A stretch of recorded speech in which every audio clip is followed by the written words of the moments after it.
Just trying to figure all this stuff out. No data. Painting Warmachine.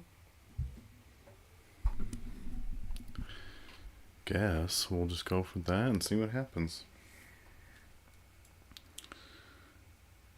As you can see, I am just painting some Warmachine.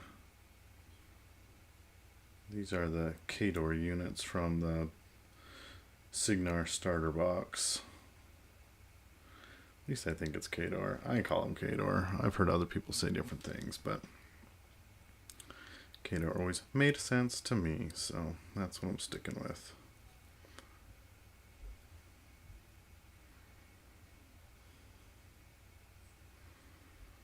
If you got any questions, please feel free to throw them in the chat, and I will answer as best as I can.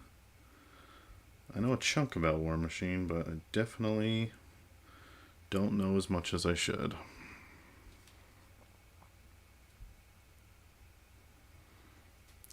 Gotta make sure that I'm always in camera too. I struggle with that.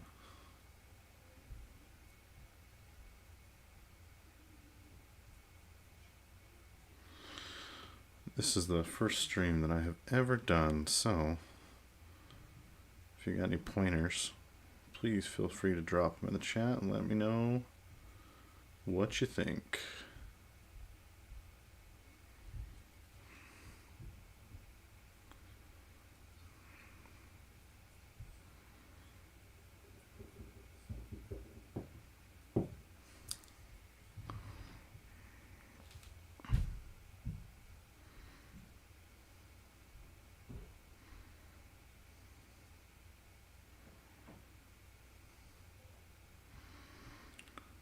Right now, I am just trying to get a few of these units ready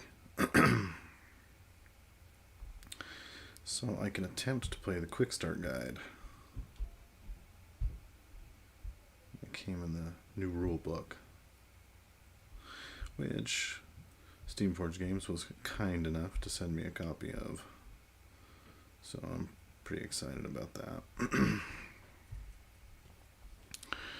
And no, my voice is not normally this low, but right now I am fighting a cold. But I'm winning. At least I think I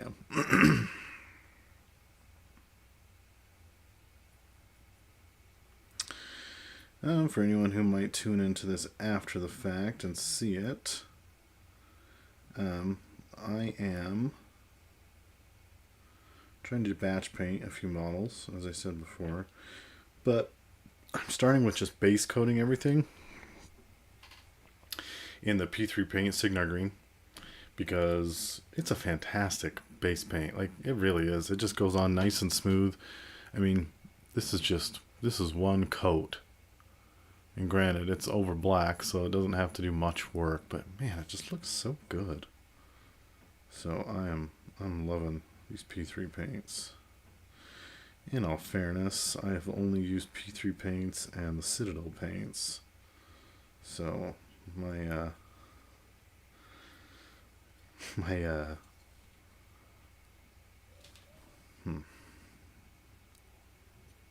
experience with multiple paints is limited.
this is like a giant ammo belt, so I don't know if that should be like the same color as his armor. We're gonna do the same color. I feel like most ammo crates are like a dark green anyway, so we're just gonna stick to that.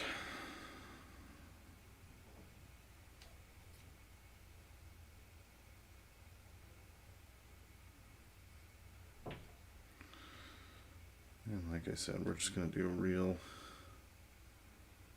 simple, just base coat right now on everything. We'll come back and hit all the stuff that we need to later, but for now we're just trying to base coat these three guys with their big shields.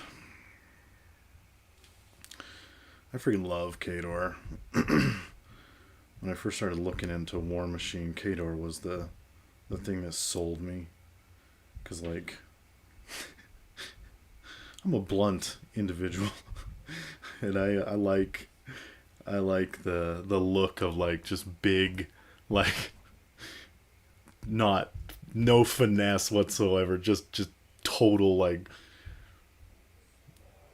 muscle bound in your face, makes a lot of noise units, and I feel like that's Khador, to the extreme. It's the very brutish, Russian-esque mindset, and granted, it's in a fantasy world, right? So there's no such thing as Russia, but man alive, they took a lot of pointers from the Russian culture as far as like dress and things like that, so they know what they did. And no, I am not a Russian aficionado, but I love how this stuff looks for Khador. Their units are just big and chonky, and maybe they're like me. Maybe that's why I like them. It's because they're big and chonky, just like me.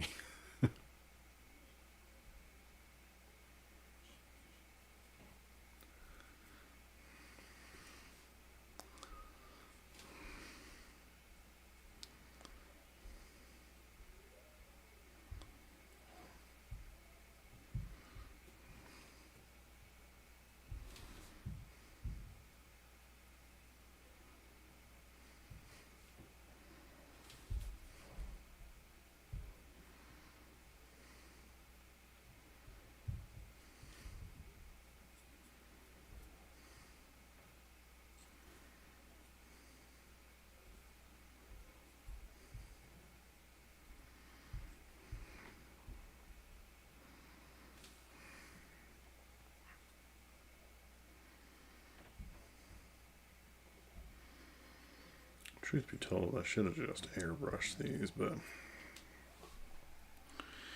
ain't no one got time for that. I feel like the faces on these are pretty sweet. Just a ton of detail.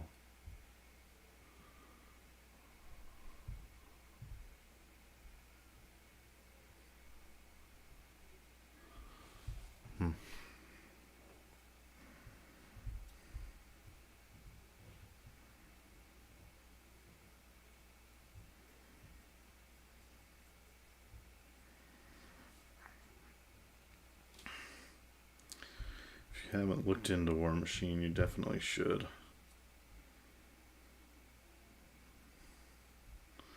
I paint minis and I mess around with minis from multiple games. From Malifaux to Infinity to Warcrow to Warmachine. In the process of buying me some Age of Sigmar stuff. There's all sorts of stuff out there, and for ease of getting into, I think Warmachine is definitely top of the list. It's one of those games that I feel like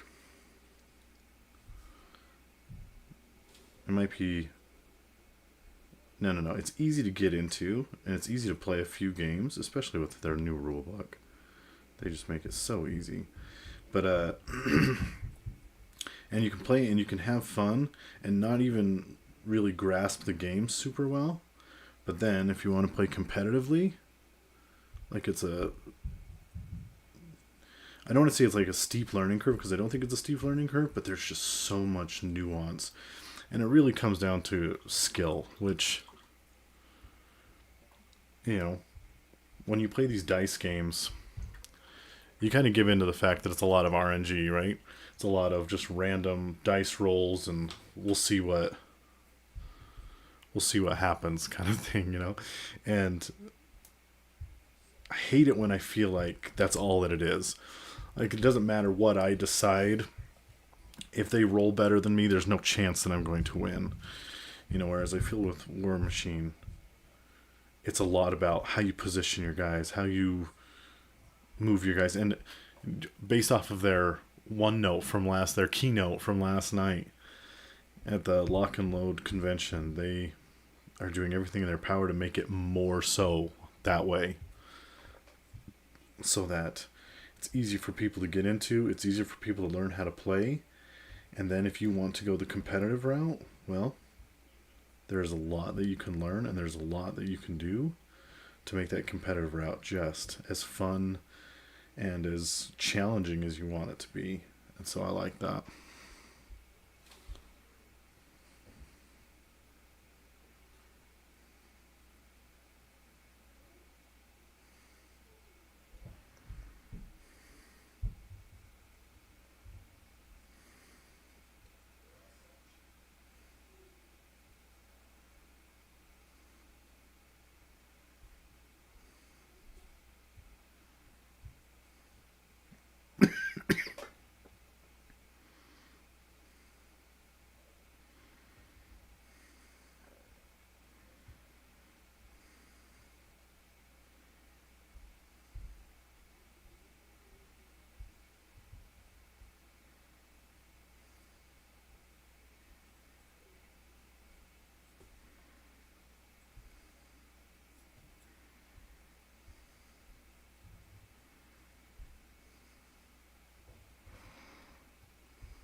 Sometimes I wonder if doing live stream content is going to hurt me as a content creator. Because it just reminds all those people that have subscribed to me that this is what I'm doing. It says, hey, that guy you followed last year because of all the 3D printing and stuff that he used to do, he's painting miniatures right now. You should check him out. So, if you're listening, just keep in mind, I still do 3D printing a bunch. And I still talk about it. I've just found another hobby along with 3D printing that I freaking enjoy. And that is this. Getting into 3D models. Freaking so cool. I mean, realistically, they're the reason I got into 3D printing in the first place, right? So I wanted to do models of my own, so. Anywho.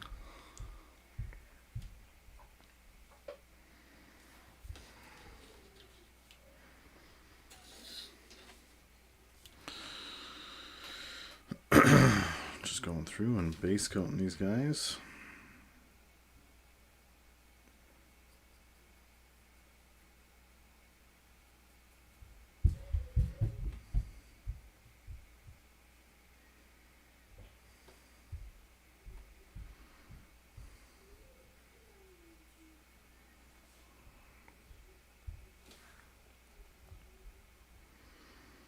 Never done this streaming thing before, so I don't even know.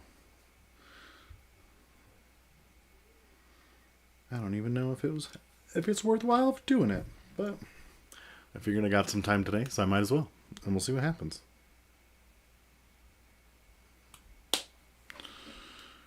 me some more of my Cricks green that I'm base coating with.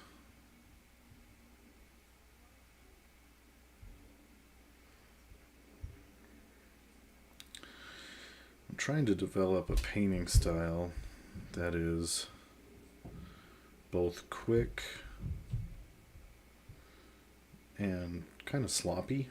It doesn't sound great, but it's quick and it's kind of sloppy, but it's sloppy in a way that looks really, really good, especially from a distance.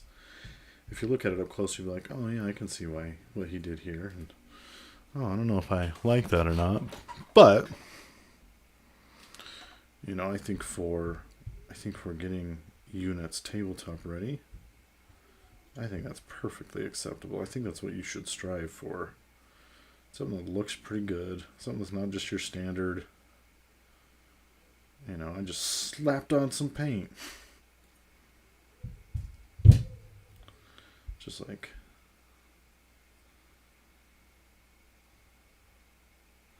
slapping on that Flex Seal. So anyway, that's kind of the style that I'm going for.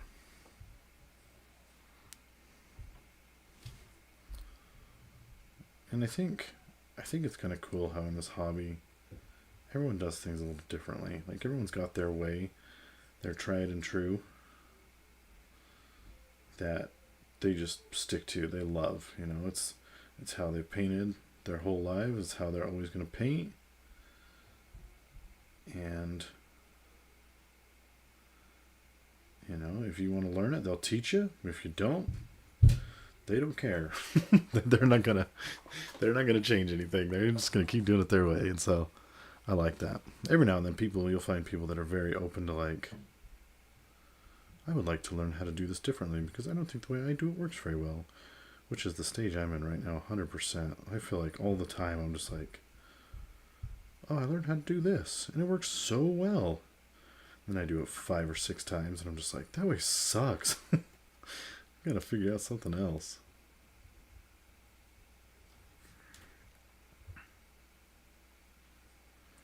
But yeah, so anyway.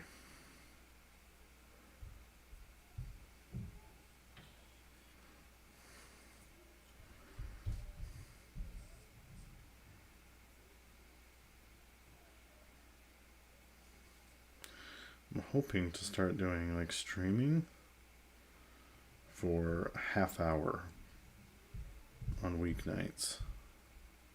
I come down here, I put my kid to bed, and I always sit outside her door for about a half hour. So I'm thinking, what is going on?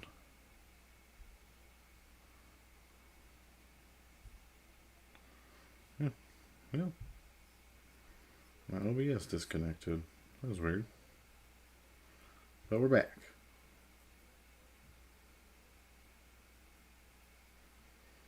Seemed relatively quick. I'm okay with that.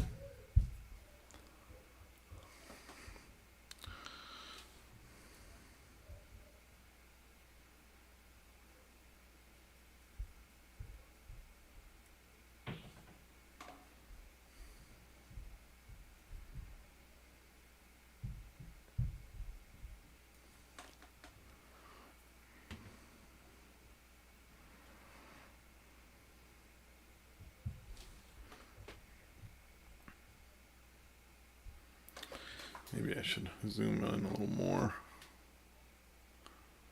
I don't want to go too far because then I feel like I'm always moving away from stuff and then you can't see what I'm painting because I'm an idiot who moves away. One of my friends who streams has like a grid on his desk that he makes sure that his camera's focused on. So that as long as he stays inside that grid, he's always in frame. Which seems so simple, but it's kind of genius.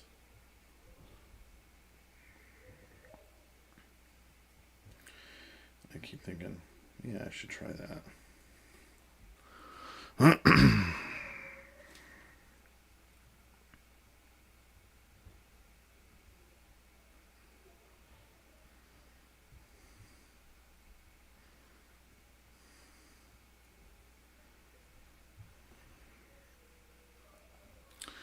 Yeah, just like the status says, I'm just in here painting some Warmachine, getting some stuff ready so that I can try out the new 2-player quick guide. Because I'm curious how well it works, and so I think to myself, well, you know, maybe you should try it. Maybe you should play it and see what you think. So that is the goal. That is the goal. So I'm batch painting these 3 guys. This is a 3-man squad. They all got shields. They're kind of cool, but they're all really different. Helmets, different guns, different all that stuff. And the leader of their army is this lady, who, as you can see, she's got 1 axe in her hand, and on her back she has many more that she can throw. So kind of a cool unit. And then of course the reason that you play Warmachine is you have the Warjacks. And I would like to point out that this was one of the first Warjacks that I ever painted, and so I was just like, I'm going to try all sorts of new things. And in the end, I'm really happy with him. This guy's name's Razor, because his shield is a freaking chainsaw in the front of it. But he's got a nice like shotgun. Cool stuff. Just a really cool unit. I had a lot of fun painting this. And the actual reason that I started doing all of this is this guy. This is the solo unit from this squad. I was doing a little kit bashing on him earlier because I like the idea of him being more mobile. And so I was like, I'm going to have him freaking jumping and shooting a rocket. And so that's what I did. So definitely need to keep working on them. But this scheme, this color scheme, this is what is going to happen to these guys as well. It's going to change from this dark green up to this lighter green. So I'm kind of excited to do that, and I'm really looking forward to painting some extra stuff on him. But he was barely glued not too long ago, so I need to let him dry right now. Yeah, I'll come back to him later. Okay. Now I just need to make sure that I'm painted everything that I was going to, and the ones that I was painting. I don't freaking even know which one I was just painting.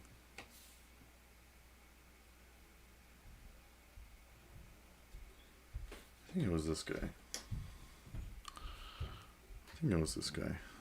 Yeah, shield's black on the back, so we'll assume it's this guy.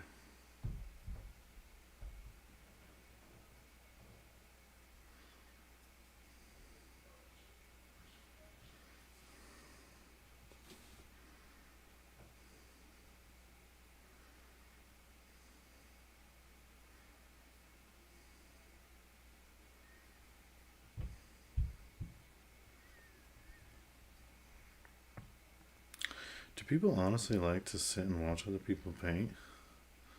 I love to see like before and afters and things like that, and like quickly done ones. I don't even know, the time lapse, that's what it's called. I love seeing a good time lapse of painting. But I feel like I'm not doing that. I'm just painting. So, anyway, if you're interested, stick around.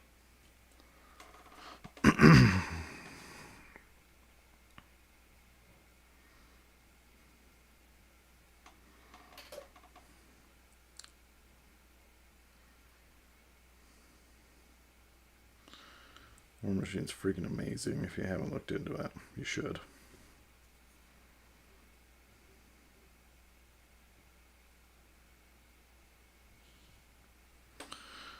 It's definitely one of the more fun tabletop games. It's easier to get into. It's cheaper than most to get into.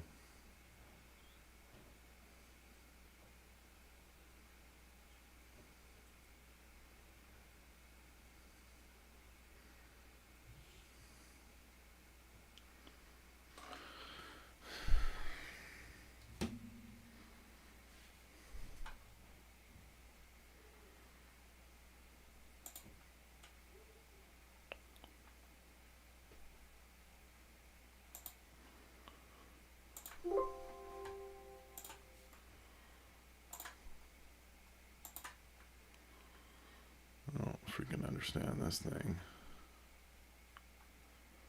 Select to stream. This is the one that says it's live, so.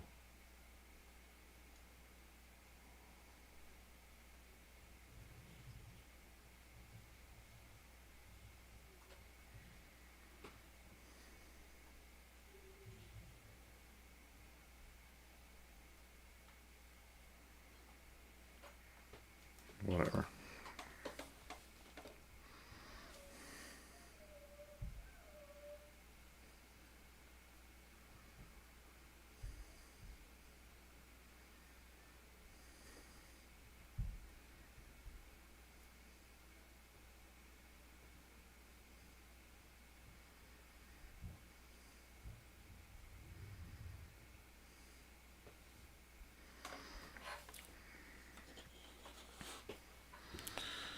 Alrighty, well,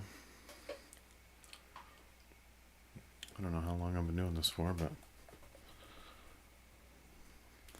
time to move along. Get some new colors on here.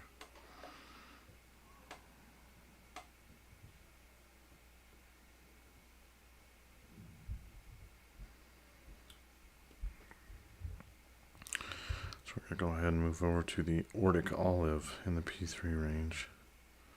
Because like I said, I likes me, my P3.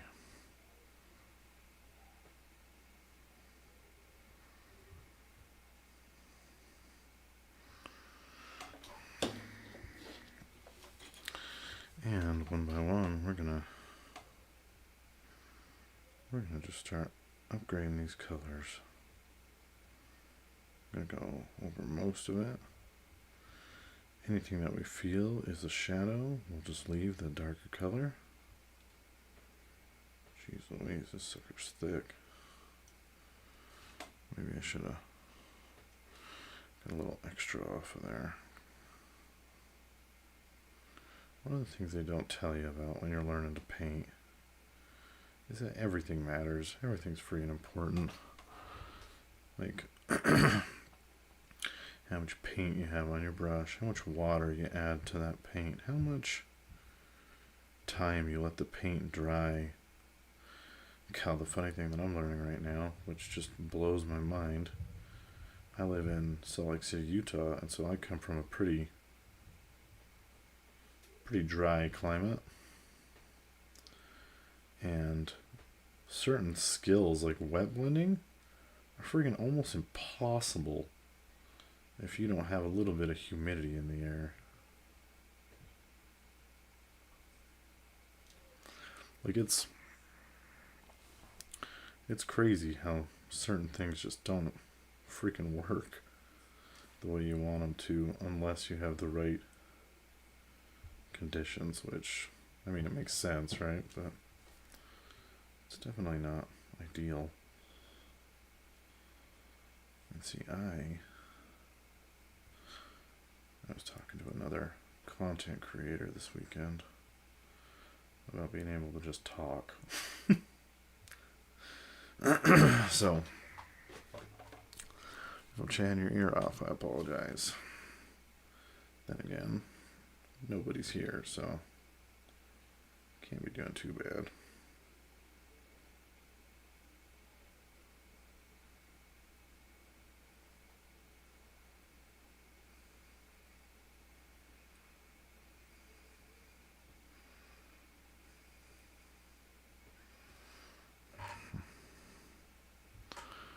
I do freaking love these Kador units.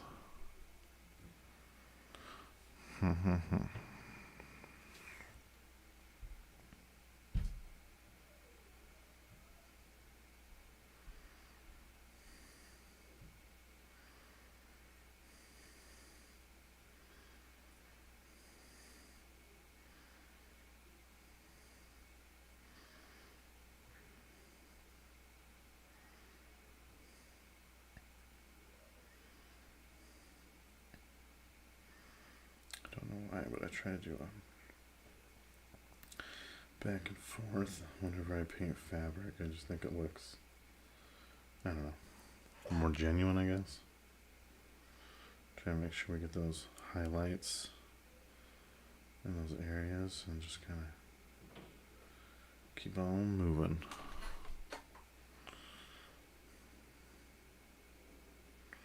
If I'm ever off pain, feel free to tell me I'm a dummy. A dummy in the chat.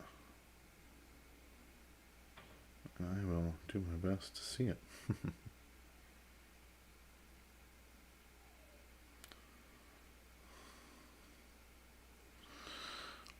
Yeah. Seriously, painting, as time consuming as it is, it doesn't generally have to be. There's a lot of faster ways to do things. Like this way you can see I'm leaving certain things behind. There's certain colors that are just going to get missed. But as I miss them, they just kind of become the darkness, the shades, the shadows. That's what allows the blending to work, is that some of the stuff just does get left behind. Not because you're missing it, but because it's being missed. I don't know.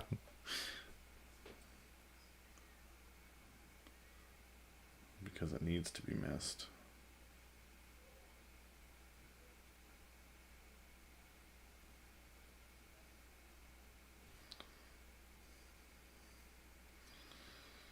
I love doing domes, tops of helmets. I feel like they're so easy to do. And what I mean by that is, as you work up through colors, right? So we went from a lighter to a darker. We're going to cover less and less as we go. And then we'll move that darker even lighter. I shouldn't be doing this because it's not, I'm not giving it a chance to dry. I just kind of wanted to show what I meant. Get that a little bit lighter. And you just keep moving up in circles till you get to your lightest color, and then you basically just have a nice little, just a little circle. I mean, it's oval, right?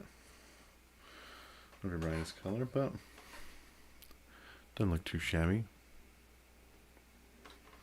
At least I don't think so. Anyway, that's kind of for the future. I'm getting ahead of myself. Still got a bunch of green. That I gotta fill in. But yeah. I feel like the beauty of painting the way that I do is that I leave a bunch of stuff behind. And it doesn't necessarily look bad. But, like I said, everyone's got their style. I think this is kind of reminiscent of how Squidmar does it, in that he uses lots of bold, punchy colors, and he doesn't necessarily like super blend them well together, but he doesn't have to. It's like a thicker way of doing it, but it also it also just makes stuff pop the way that he paints it. So, I mean, dude's got flipping 1 million subscribers or whatever. Can't be wrong, right?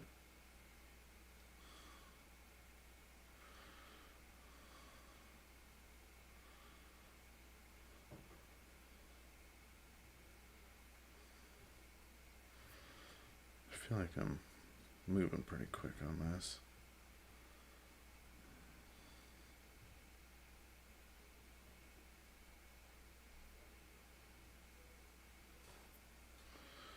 I like it.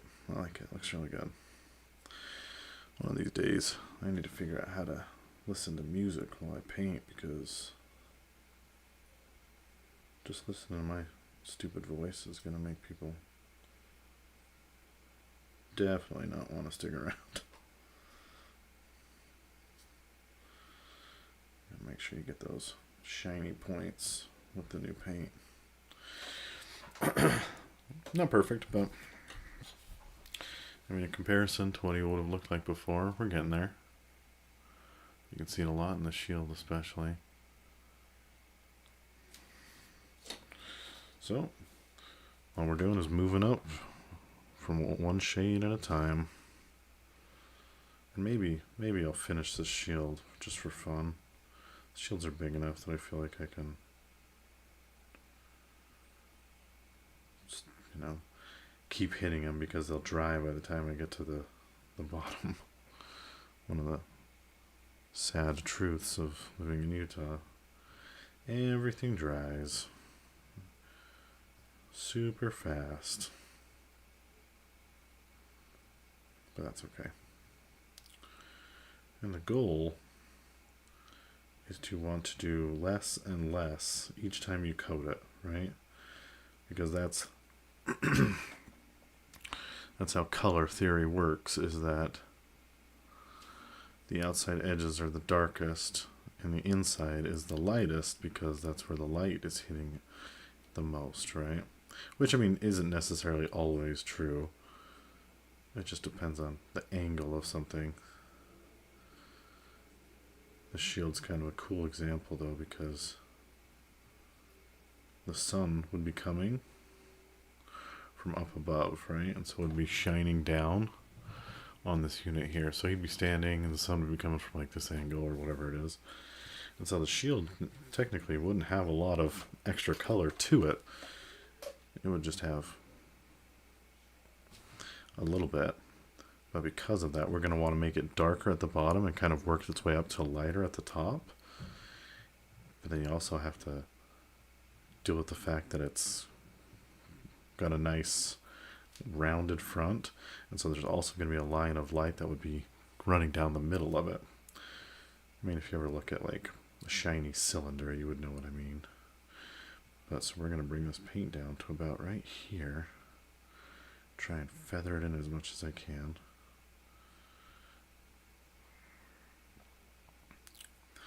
And if you don't know what a glaze is, I've talked about it before. Glazing, people talk about glazing all the time, and they make it out to be this thing that's like, it's so hard, it's the most difficult thing to learn, and doing it well is crazy hard. I'll be the first one to say that.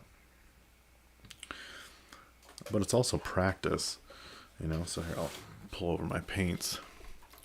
Right now, this is what I'm doing. I'm using, this is the dark color, and this is the lighter color, and I've mixed them together, and I'm kind of working my way up. A glaze is when you take a little bit of this color that you want. We're going to go with my darkest color for now. And you just thin it. You thin it down. Use your wet palette to thin it so it's nice and hardly there. And then you just feather it over the top of the two areas that you want to blend together. And it just makes it look so freaking, like you can see the transition, but it's not like super, I don't even know what the word is. It's not super noticeable like it was. And if you don't like it, hit it again, hit it again, hit it again, until you do like it. And kind of keep in mind that this is our brightest color. We're never going to paint like a lot in that. That should be used the least amount.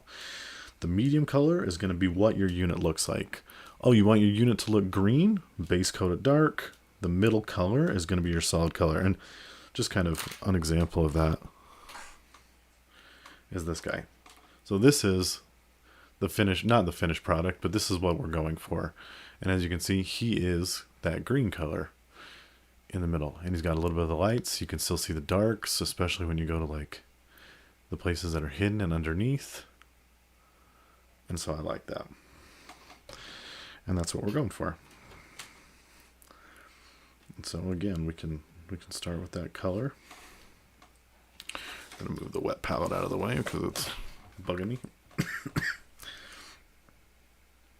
And just kind of, we'll start with that top green color because that's what we want this whole unit to look like.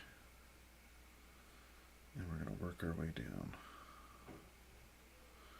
And we're just gonna, feathering is this motion that I'm doing where I do lots of little lines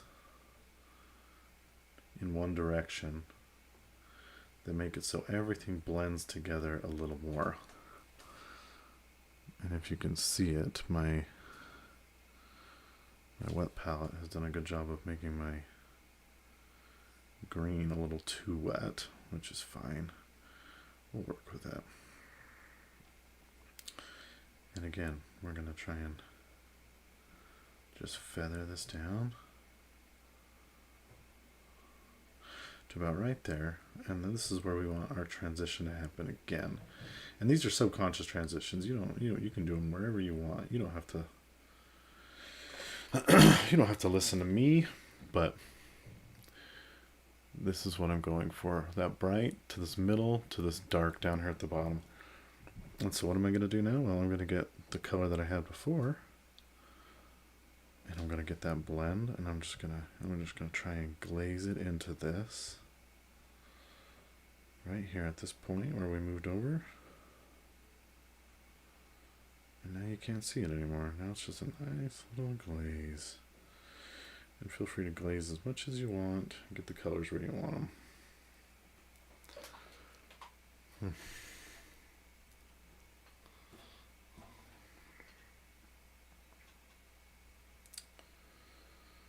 Anyway, I feel like that's enough for now. This has been my first time attempting to do a stream. I've gotten a few people in here. It's been fun. Guess we'll see if we keep doing it. Till next time.